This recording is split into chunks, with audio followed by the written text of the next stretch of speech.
অর্থাৎ electron donating group যুক্ত থাকবে তত কিন্তু ইলেকট্রন ডেন্সিটি অন নাইট্রোজেন বৃদ্ধি পাবে, তত কিন্তু লোন পেয়ার ডোনেটিং অ্যাবিলিটি বৃদ্ধি পাবে, তত বেসিসিটি বৃদ্ধি পাবে। এবার আমি ওই অ্যালিফেটিক অ্যামিন এখানে যেটা আছে সেই অ্যালিফেটিক অ্যামিনের সাথে যদি তুলনা করি অ্যানিলিন 2 নম্বরে যেটা আছে অ্যানিলিনের, দেখো অ্যানিলিনের NH2 গ্রুপের সাথে বেঞ্জিন বলের একটা রেজোনেন্স হবে। তাহলে রেজোনেন্স হওয়ার জন্য নাইট্রোজেনের মাথায় লোন পেয়ার অ্যাভেলেবিলিটি কমে যাবে, ফলে কিন্তু লোন পেয়ার ডোনেটিং অ্যাবিলিটি কমে গিয়ে অ্যানিলিনের বেসিসিটি কমে যাবে। তাহলে অ্যালিফেটিক অ্যামিনের তুলনায় 5 নম্বরের তুলনায় কিন্তু 2 নম্বরের বেসিসিটি কম।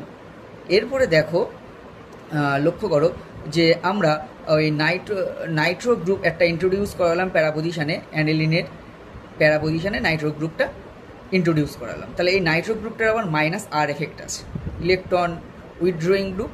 তাহলে এখানে ওই যে -R এফেক্ট নাইট্রো গ্রুপে থাকার জন্য অ্যানিলিনে নাইট্রোজেনের লোন পেয়ার বেঞ্জিন বলের সাথে যে পরিমাণ রেজোনেন্স করছিল তার থেকেও বেশি পরিমাণ রেজোনেন্স কিন্তু করবে, অর্থাৎ রেজোনেন্সের এক্সটেন্টটা বৃদ্ধি পাবে।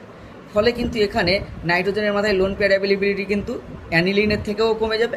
ফলে অ্যাকচুয়ালি অ্যানিলিনের থেকেও কিন্তু প্যারা নাইট্রো অ্যানিলিনের বেসিসিটি কমে যাবে। এবার দেখো এমন একটা স্ট্রাকচার NN ডাইমিথাইল অ্যানিলিন, যেটা অর্থাৎ অ্যানিলিনের 2টো হাইড্রোজেন প্রতিস্থাপিত করা হয়েছে 2টো CH3 গ্রুপ দিয়ে, অর্থাৎ CH3 গ্রুপের আবার +I এফেক্ট আছে। ফলে ওই +I এফেক্ট থাকার জন্য কিন্তু অ্যানিলিনের তুলনায় ওই NN ডাইমিথাইল অ্যানিলিনের কিন্তু বেসিসিটি বৃদ্ধি পেয়ে যাবে, কারণ CH3 গ্রুপের কিন্তু +I এফেক্ট আছে। এবার দেখো ওই একই স্ট্রাকচার রেখে, অর্থাৎ NN ডাইমিথাইল অ্যানিলিন রেখে 2টো অর্থ পজিশনে CH3 গ্রুপ ঢোকানো হলো। অর্থাৎ CH3 গ্রুপ বাল্কি গ্রুপ হওয়ার জন্য NCH3 এই গ্রুপটার সাথে কিন্তু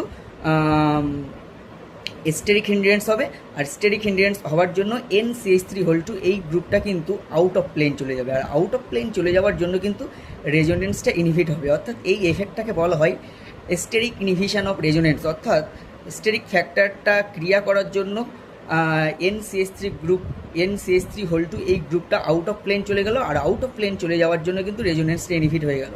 আর যেই রেজোনেন্স ইনহিবিট হয়ে গেল তখন নাইট্রোজেনের মাথায় লোন পেয়ার ডেন্সিটিটা বৃদ্ধি পেল, অর্থাৎ ইলেকট্রন পেয়ার ডেন্সিটি বৃদ্ধি পাওয়ার জন্য লোন পেয়ার ডোনেটিং অ্যাবিলিটি বৃদ্ধি পেল, ফলে কিন্তু তার বেসিসিটি বৃদ্ধি পেল। আর বেসিসিটি বৃদ্ধি পেয়ে কিন্তু এখানে যে অ্যানিলিনগুলো আছে বা NN ডাইমিথাইল অ্যানিলিন আছে তাদের থেকেও কিন্তু বৃদ্ধি পেয়ে যাবে, কিন্তু অ্যালিফেটিক অ্যামিনের থেকে কম হবে। অর্থাৎ ওভারঅল একটা অর্ডার এখানে লেখা হয়েছে, দেখে নাও ভালো করে।